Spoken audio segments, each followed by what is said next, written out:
ഒരു ഓർഗനൈസേഷന്റെ 50th year എന്ന് പറയുന്നത് അത് ഏത് ഓർഗനൈസേഷൻ ആയാലും അത് ഏതായാലും ഒരു ചെറിയ കാര്യമല്ല. Half a century, not a small thing at all. ഒരു പ്രസിന്റെ ഒരു ഓർഗനൈസേഷന്റെ 50th ആനിവേഴ്സറി എന്ന് പറയുമ്പോൾ that speaks volumes of the democracy that we have. ഞാൻ ഇനോഗ്രേഷന് വിളിച്ചുവെങ്കിലും ഐ വാസ് നോട്ട് അവെയർ ഒരു പെർട്ടിക്കുലർ ടോപ്പിക് എന്നുണ്ടെന്നുള്ളത് എനിക്ക് അറിയില്ലായിരുന്നു. പക്ഷേ it's a very common topic that possibly goes through every mind of ours. Importance of press in judiciary, in democracy എന്ന് പറയും. But I must tell you one thing. That particular question perhaps is a very trick question. Karanam, there can be no democracy without press. Democracy means press, means fearless journalism, independent journalism.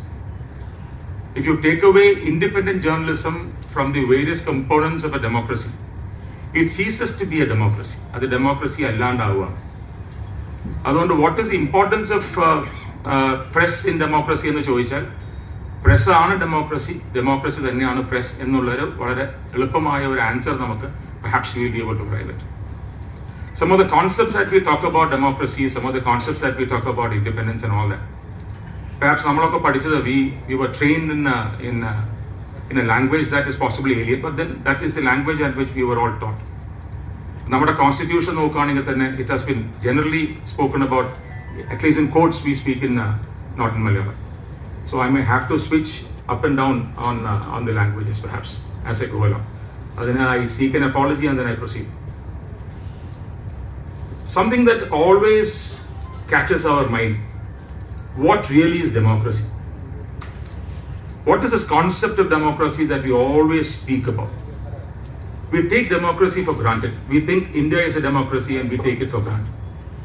But what really is democracy is a question that possibly we don't ask on a regular basis. But sometimes when there are attacks, we then start reflecting what really is a democracy. As we are all aware, the easiest and the most well-known quotation about democracy is by Lincoln. He says, democracy is by the people, for the people, of the people.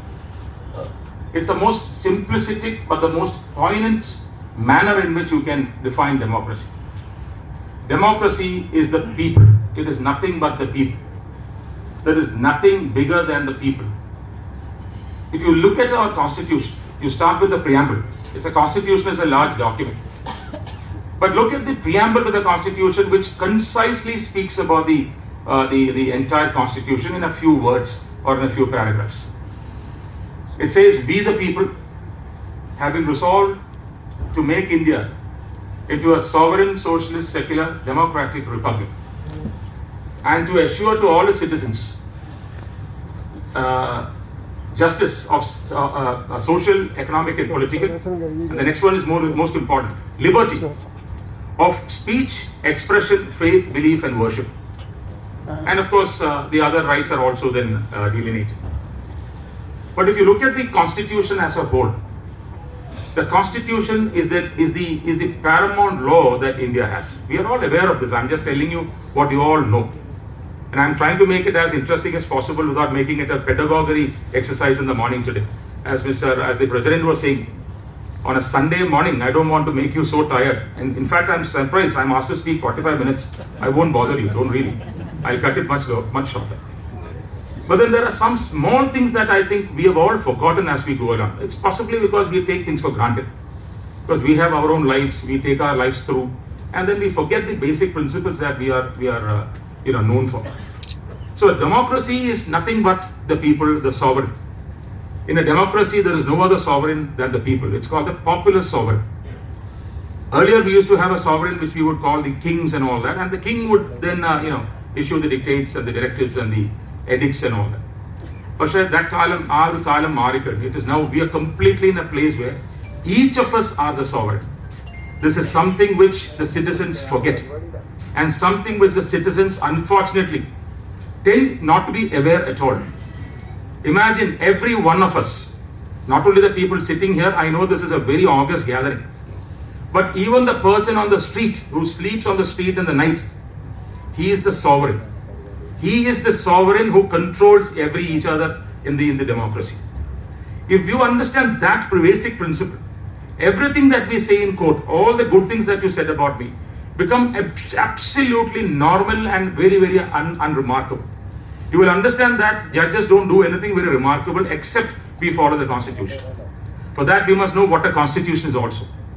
I'm glad in the last few years, the concept of the constitution has become very, very relevant now. It is something that is being spoken about very, very easily and routinely in almost all the functions that I go. The constitution, as I always say, and this is not something I start saying, it is something which the world has recognized. Not only that of India, but any other world, any other country in the world, the constitution is the highest law. It is a grand norm, as they say. As Professor H.L.A. Hart used to say, it's the law under which every other law requires to be tested. So if you understand the constitution to be the paramount law of our nation, and understand that we don't have a sovereign except the popular sovereign, which are every one of us.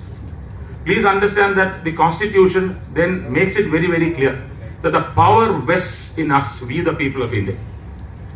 So when the power is vested in us and we are the sovereign, and every law has to be tested from the standpoint of the constitution, the view of the people, the voice of the people becomes paramount. This is where the press steps in.